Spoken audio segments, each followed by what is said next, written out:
Hello friend, आज की कहानी है मायके की रोटी से अच्छा तो ससुराल की सूखी रोटी थी। कविता ऑफिस से जब घर पहुंची तो देखा आरव ने रो रो कर पूरा घर सिर पर उठा लिया था।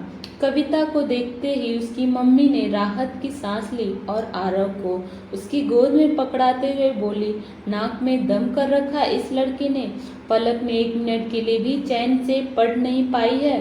कविता बिना कुछ बोले आरव को गोद में लिए बाथरूम चली गई। बाहर आकर कविता ने चाय का पानी चढ़ाया और खड़े खड़े सब्जियां भी काटने लगी। इसके बाद चाय की चुस्कियों के साथ कविता आरव को सुलाने की कोशिश करने लगी। आरव की नींद में आते ही कविता की आंखें भी झपकने लगी थी। तभी मम्मी कमरे में तूफान की तरह घुसी और बोली, कविता थोड़ी बहुत मेरी भी मदद कर दिया करो, मेरे जीवन में तो सुख है ही नहीं। पहले बच्चों की जिम्मेदारी उठाओ, फिर उनके बच्चों की। कविता बोली, अरे मम्मी, आरव को सुलाते सुलाते नींद लग गई थी। आरव को सुलाकर कविता रसोई में घुस गई थी। पापा व मम्मी के लिए परहेजी खाना, पलक के लिए हाई प्रोटीन डाइट और खुद के लिए जो भी दोनों में से बच जाए।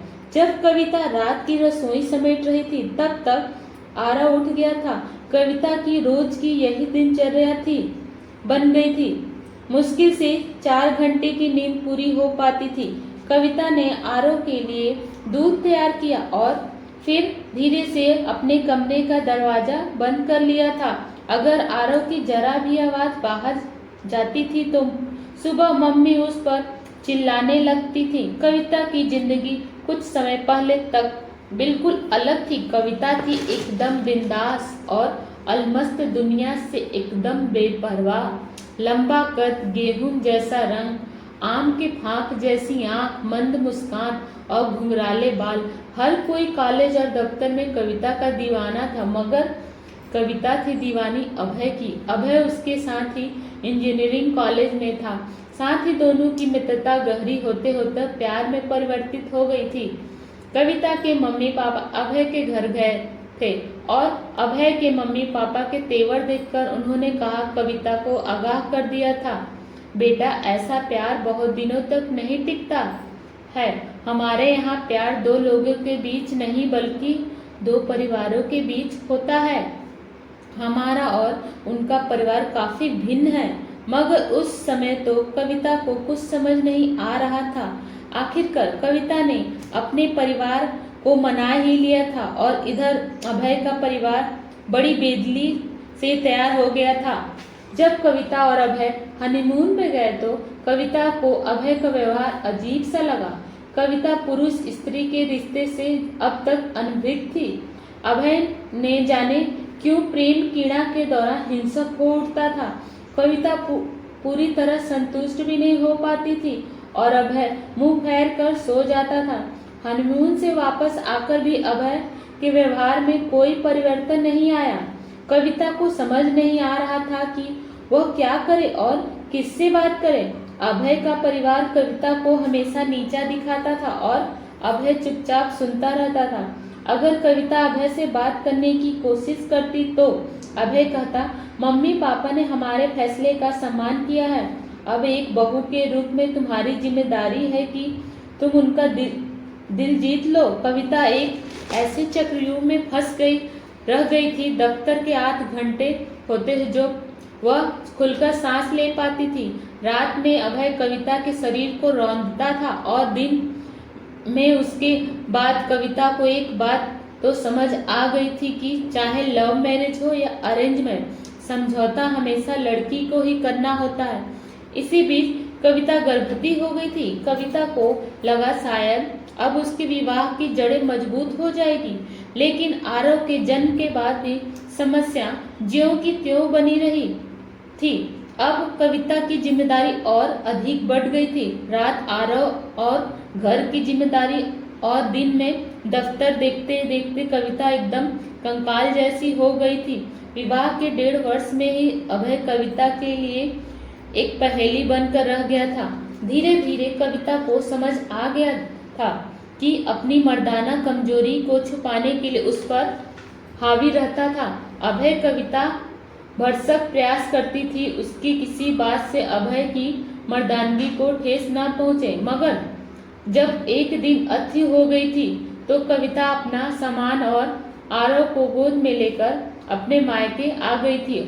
उसके मम्मी पापा हक्के बक्के रह गए थे। पापा तो गुस्से में बोले, पहले अपनी मर्जी से विवाह किया और अब यहाँ आ गई हो, तुम्हारी इन हरकतों का बेटी पलक पर क्या प्रभाव पड़ेगा। मम्मी बोली, अजी थोड़े दिन रहने दो, देखो ना बेचारी कितनी कमजोर हो गई है। मगर जब मम्मी पापा के घर रहते हुए कविता को 2 माह हो गए तो रिश्तेदारों और पड़ोसियों के कान खड़े हो गए थे। दिन में पास पड़ोसी मम्मी के पापा को कोसते और रात में मम्मी पापा कविता को, कब तक इस घर में पड़ी रहोगी, अपने घर जाओ ना। कविता सब कुछ सुनकर भी अनसुना कर देती थी। उसका घर कहाँ है। कई बार कविता को लगता उसकी स्थिति अभी भी जस की तस बनी हुई है। कविता सोचने लगी, इस मायके की रोटी से तो अच्छा ससुराल की सूखी रोटी थी। कम से कम आस पड़ोस और नात रिश्तेदार कुछ तो नहीं बोलते थे और सब से बड़ी बात माँ बाप का प्यार भी बना रहता। यहाँ मायके में कविता अपने वेतन का 75% भाग मम्मी को देती थी। मम्मी बड़ी बेदली से लेकर कहती थी, बेटी आजकल महंगाई इतनी है, दूध और सब्जी के भाव आसमान छू रहे हैं, पूरा 1 लीटर दूध तो आरव ही पी जाता है। मम्मी के मुंह से यह बात सुनकर कविता का मन खट्टा हो जाता था। पापा भी जब देखो सुनाया करते थे, बेटी यहाँ पर रह रही हो, इसी कारण तुम्हारा निर्वाह हो रहा है, नहीं तो 50,000 रुपए में आजकल कुछ नहीं होता। कविता यह बात सुनकर मम्मी पापा के एहसान तले दब जाती थी। तभी मम्मी कहती, पलक के बारे में सोच सोच कर मुझे रात भर नींद नहीं आती है। जिसकी बड़ी बहन घर छोड़कर बैठी हो, उस लड़की से कौन रिश्ता करेगा। कविता को ऐसा लगने लगा था मानो उसने मम्मी पापा के घर आकर गलती कर दी है। छोटी बहन पलक भी बिना बात के कविता से खिंची खिंची रहती थी। पलक के दिमाग में यह बात बैठ गई थी कि जब तक दीदी कविता उनके साथ रहेगी तब तक उसका रिश्ता नहीं हो पाएगा।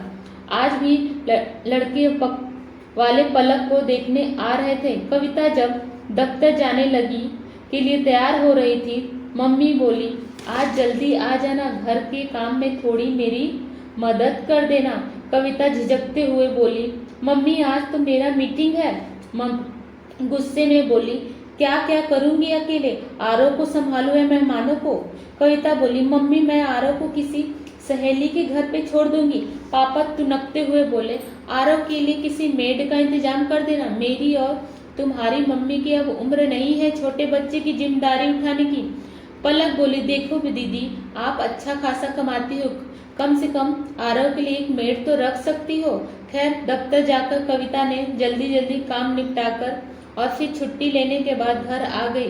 घर आकर कविता ने फटाफट पकौड़े तले, हलवा भुना और फिर जल्दी से आरव को लेकर अपने कमरे में बंद हो गई थी। कविता मेहमानों के सामने पड़ना नहीं चाहती थी। इस बार पलक की बात बन गई थी। जैसे ही मम्मी यह बात बताने कविता के कमरे में गई तो आरव एकदम से कमरे से बाहर आ गया। मजबूरी में मम्मी पापा को कविता का परिचय मेहमानों से करवाना पड़ गया था। मेहमानों ने जब कविता से उसके घर और पते के बारे में पूछताछ की तो पापा बात संभालते हुए बोले, अरे कविता अब तो अभी आपके आने से पहले ही आई है, हमें आरव से बहुत प्यार है इसलिए आती जाती रहती है। लड़के वालों की तरफ से लगभग बात फाइनल थी। पूरा परिवार बेहद खुश नजर आ रहा था। मम्मी कविता से बोले, देखो बेटी अब तुम अपने घर जाने के बारे में सोचो। कविता तुम्हारी गलतियों की सजा पलक को नहीं मिलनी चाहिए। कविता सोच रही थी कि उसके मम्मी पापा इतने पत्थर दिल कैसे हो सकते हैं। उन्हें सब कुछ तो बता चुकी हूँ। आखिरकार कविता ने तय कर लिया था कि वह वापस अभय के घर चली जाएगी। सुखी नहीं तो ना सही, कम से कम उसके कारण पलक की जिंदगी में की समस्या तो नहीं होगी चाहिए। कविता ने अपनी समस्या अपने सहकर्मी नेहा से बताया। नेहा बोली, अरे यार तुम क्यों एक बैल की तरह इधर उधर सहारे की तलाश में घूम रही हो। तुम एक स्वतंत्र महिला हो, अपना और अपने बेटे का ख्याल खुद से रख सकती हो। कविता बोली, नेहा मेरे पास अपना घर कहाँ है, वह घर मेरे पति का था और यह मेरे मम्मी पापा का।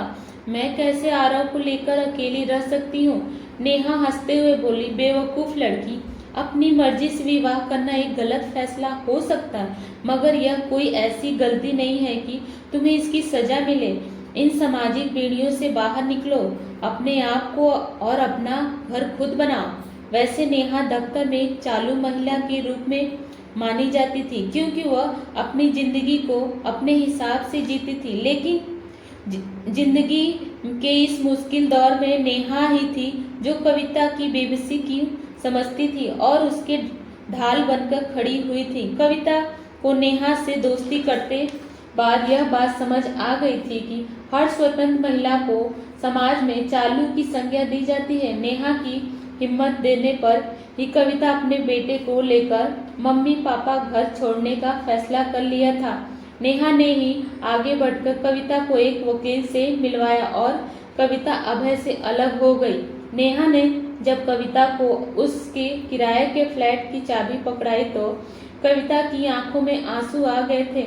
नेहा बोली, कविता, फ्लैट भले ही किराए का है, पर इसे अपना घर बनाना अब तुम्हारी जिम्मेदारी है। जब कविता ने अपना और आरव का सामान बांध लिया तो मम्मी खुश से बोली, बेटी, शुक्र है तुमने अपने घर जाने का फैसला कर लिया। कविता मम्मी की बात सुनकर बोली, मम्मी आप सच कह रही हैं, मैंने अपने घर जाने का फैसला ले लिया है। कब तक मैं आपके या किसी और के सहारे अपनी जिंदगी गुजारूंगी। अब आप लोगों को मेरे कारण कोई मुश्किल नहीं होगी।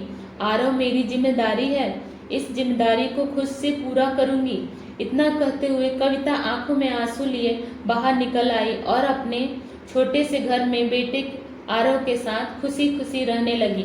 सच में दोस्तों, पति और ससुराल चाहे जैसा भी हो, मगर पति का घर छोड़ने के बाद मायके वाले पर भी बेटियां बोझ बन जाती हैं। अगर मेरी वीडियो अच्छी लगे तो प्लीज़ लाइक, कमेंट, सब्सक्राइब करना नहीं भूलिएगा। Thank you.